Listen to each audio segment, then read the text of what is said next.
Have you ever stared at a list of numbers and your eyes glaze over? It's just a bunch of data, right?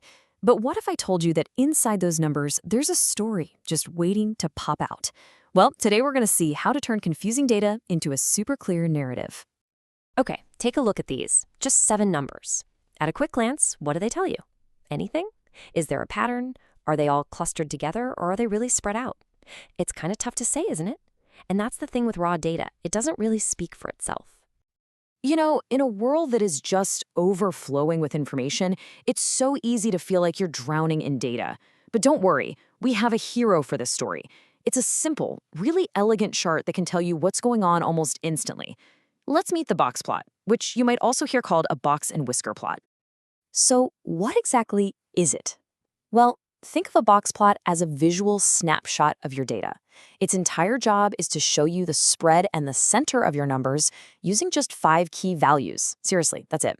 It's designed to make a big, messy set of numbers incredibly easy to understand in just a few seconds. Now, to unlock the power of the box plot, you only need to get a handle on its 5 core components. I like to think of them as the 5 essential ingredients. Once you know these, you can read pretty much any box plot you come across.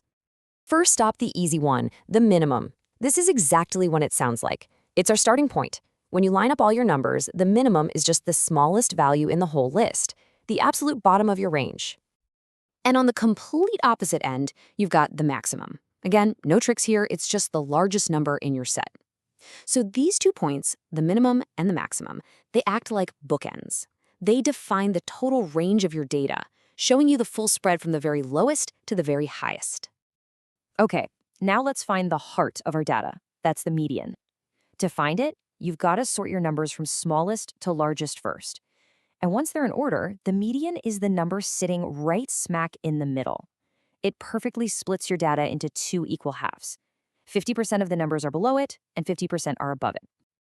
So once we have that median, we can find our quartiles. The first quartile, we call it Q1, is basically the median of the lower half of the data. So it marks the 25th percentile. That just means a quarter of all your data points fall below this number. And I bet you can guess the last one. The third quartile, or Q3, is the median of the upper half of the data. This marks the 75th percentile. And believe it or not, that's it. Those are our 5 essential ingredients. So let's do a super quick recap. We've got the minimum, the first quartile, Q1, the median right in the middle, the third quartile, Q3, and the maximum. These 5 numbers are everything we need to build our story. All right, theory's done. Now for the fun part. Let's actually see how these 5 numbers come together to build the plot. We're going to turn that boring list of data into a visual story, step by step. And you'll be surprised how simple it is. It's really just a 4-step process. First, and this is key, always sort your data. Second, find the easy ones, the start, the middle, and the end, your min, median, and max. Third, find the middle of each of those halves to get your quartiles. And finally, you just draw it out. Let's use those Sunday school scores we saw right at the beginning. Remember that jumbled list? Okay, step 1 is to sort them, which gives us this nice, neat line: 78, 82, 85, 88, 90, 92, and 95. So now we just pick out our 5 numbers. The minimum is obviously 78, and the maximum is 95. The number sitting right in the middle, that's our median, which is 88. Now for the quartiles. The middle of that lower half is 82. That's our Q1. And the middle of the upper half is 92. That's our Q3. Just like that, boom, we have our 5-number summary. So here's the most important part. It's not just about building the plot. It's about being able to read it. What does the final picture actually tell us? Let's see what story starts to emerge when we actually visualize this data. And here it is, the aha moment. On the left, you've got the raw data for weekly Bible class attendance. You know, just another list of numbers. But on the right, you have its box plot, and you can instantly see the story. The box in the middle is perfectly centered, and the whiskers on both sides are the exact same length. This beautiful symmetry tells us that attendance went up in a very steady, even way each week. Now that's a powerful story you would totally miss just looking at the raw data.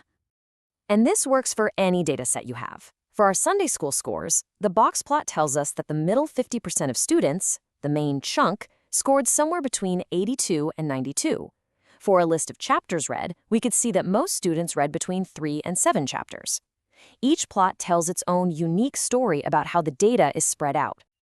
So before we wrap this up, it's pretty interesting to note that the source material for this whole lesson, which was a grade 6 math plan, doesn't just end with the numbers. It actually concludes with a little piece of wisdom from a totally different perspective, trying to tie this idea of understanding data to a much broader concept. The source material closes its lesson with this verse from Proverbs. It's kind of presented as a final thought, a reminder that, alongside our mathematical understanding, there are other ways of seeing and understanding the world. And that brings us to the end. We've seen how a really simple tool can bring so much clarity to something that seems complex. So the question I want to leave you with is this. The next time you see a spreadsheet, or a report, or even just a list of numbers, what story is hidden inside your data, just waiting for you to find it?